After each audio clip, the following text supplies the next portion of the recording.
wise man once said, "Coming up with a game idea is easy. Coming up with a good game idea is hard." It was me, by the way. I said that. If you ever want to make fun games, you want a really good game idea. One that's fun, unique, and hopefully something that you can make yourself. However, coming up with an idea like that can be pretty difficult. So why not use the tried and tested method of iteration?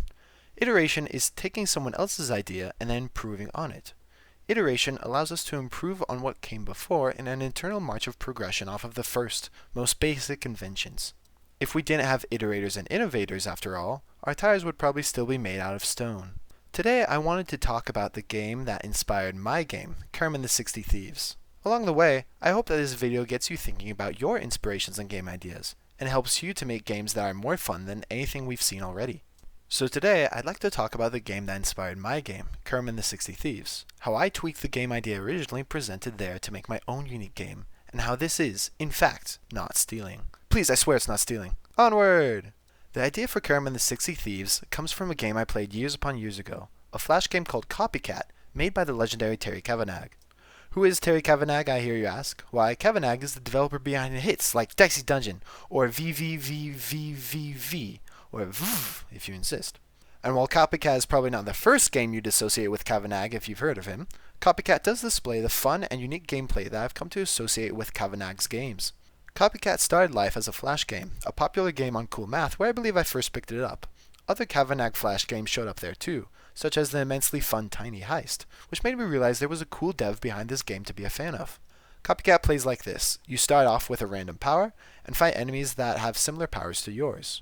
When you kill an enemy, you gain your victim's power to utilize against your enemies. Complete as many waves as it takes to get to the Mimic Crystal, and you win. The game was a lot of fun, as it had a lot of combat opportunities and strategy throughout its playthrough. Once you learned the different attacks available to you, you had to be careful, baiting the enemies into combat situations that favored you, and then pivoting your strategy to another enemy.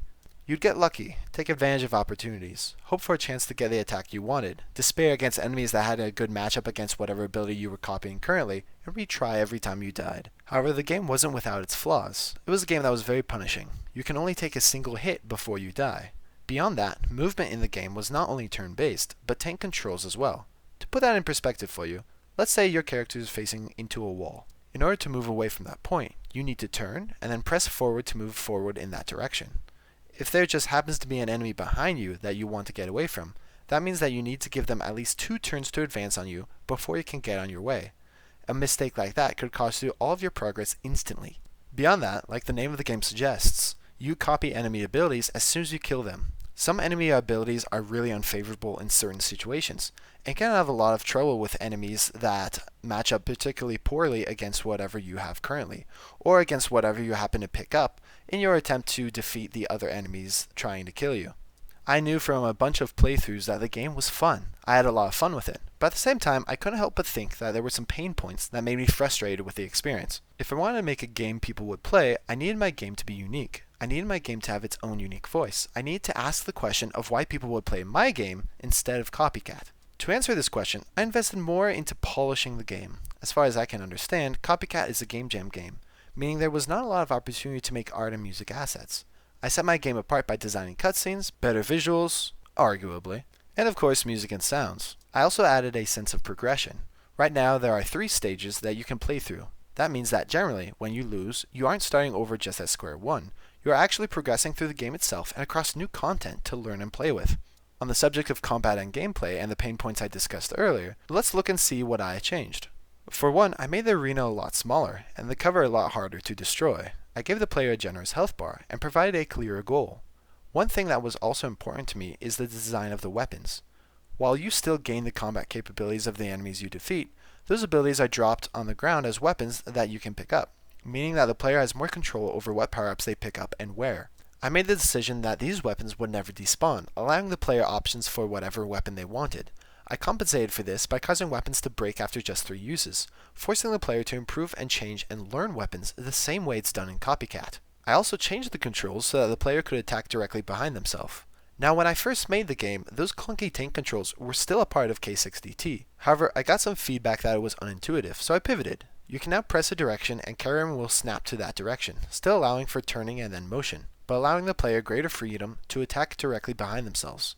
With the inclusion of the health bar, that means that you can play the game faster and with less fear of punishment, and that's reflected by other things designed to speed up play, such as the chakram enemy which throws projectiles that move in real time, and Grandma that disappears with her plate of healing cookies if too much time passes. This gives the game a unique strategic feel as well as feeling fast-paced. It used to be even faster paced as, if you took too long doing nothing, enemies would take their turn without waiting for you to finish yours. I got poor reviews about this as well, but it's still in the game and you can toggle it via options. I didn't want to be a copycat to Copycat, so I also changed enemies and power-ups the player can get. The sword enemy in K60T and Copycat is basically the same, swinging your sword to hit cells adjacent to you. However, to fit more with K60T's theme, I went for more ancient weapons. The spear hits enemies behind cover, and the chakram makes a good ranged weapon. The trident makes a kind of rake to hit enemies in front of you, while the daggers make it easier to hit enemies that are around in crates. Compare this to the enemies you see in Copycat, and you can see a pretty big difference in the game's identity. The point of all this was not to make Cavanagh's game look bad, but to give the mechanics and gameplay that were fun and engaging another chance, through a game identity that I created myself. So in the end we got Karim and the 60 Thieves. It's a bit rough around the edges, but it's my game, my first Steam release, and I'm happy with how it turned out. When I made the game, I wasn't trying to overshadow Cavanagh's Copycat, or argue that I'm a better game developer. Instead, I was inspired to design a game that I wouldn't have thought of otherwise, while looking to Copycat's strengths and shortcomings as inspiration to decide what I needed to work on next. Maybe someday, my work with K60T will inspire someone else to make an even better game. But for now, I salute you, Cavanagh, if you ever see this. And I thank you for the inspiration I needed to put my own Steam game out on the market. Your Flash game has had a deeper impact on me than I think you realized when you made it. That's all I have for today, old sport. Tell me a bit about what games inspire you, and tell me your honest thoughts on the video down below in the comment section. I'm thinking of doing more shorter videos like this about game design topics, so I want to know if this is the kind of thing you like. And if you want to check out Karim and the 60 Thieves and Copycat, feel free to do so. You can find Copycat on Cavanagh's itch.io account, and you can find K60T, both a paid and demo version, on Steam. Thank you for watching and have a lovely evening, sport.